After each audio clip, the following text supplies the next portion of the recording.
Hello students, यदि आपको भी बीएड के सब्जेक्ट कॉम्बिनेशन को लेकर कंफ्यूजन है कि कौन सा सब्जेक्ट चूज करें, तो देखो बीएड के अंदर दो तरीके से एडमिशन होते हैं। पहला तो हो गया ग्रेजुएशन के बेस पर, दूसरा हो गया पोस्ट ग्रेजुएशन के बेस पर।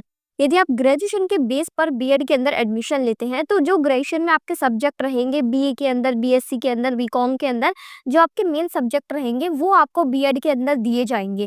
क्योंकि आप बीएड में वही टीचिंग सब्जेक्ट लेते हो जिस सब्जेक्ट के आगे आपको टीचर बनना होता है। तो जो आपके ग्रेजुएशन के मेन सब्जेक्ट रहेंगे वो आपको बीएड में दिए जाएंगे। इसी तरह जब आप पोस्ट ग्रेजुएशन के बेस पर यदि बीएड के अंदर एडमिशन लेते हैं, तो जो आपका पोस्ट ग्रेजुएशन का सब्जेक्ट रहता है उसके अकॉर्डिंग आपको बीएड के अंदर सब्जेक्ट चूज करने होते हैं। वो कॉलेज वाले आपके ग्रेजुएशन और पोस्ट ग्रेजुएशन के सब्जेक्ट के अकॉर्डिंग आपको बीएड में सब्जेक्ट कॉम्बिनेशन खुद से दे देते हैं। वो आपको बेटर सजेस्ट करते हैं आपके सब्जेक्ट के अकॉर्डिंग ही आपका क्या कॉम्बिनेशन बनता है किस सब्जेक्ट के अंदर। और ये सब्जेक्ट कॉम्बिनेशन बहुत ज्यादा मैटर करता है आगे आप किस सब्जेक्ट के टीचर बनने जा रहे हैं।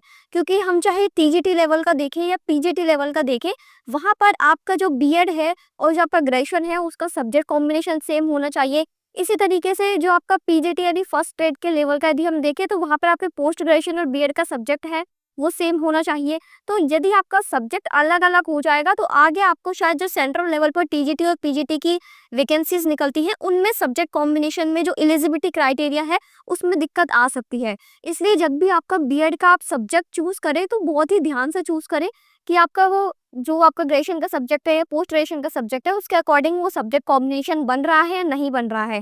आगे आपको जिस सब्जेक्ट के टीचर के लिए अप्लाई करना है उस सब्जेक्ट के अंदर जो आपका बीएड में पर्टिकुलर कोई यदि सब्जेक्ट मांगा गया है तो वो एलिजिबिलिटी आपको पहले ही चेक करके रखनी है। उसी के बेसिस पर आप बीएड में अपना सब्जेक्ट रखें।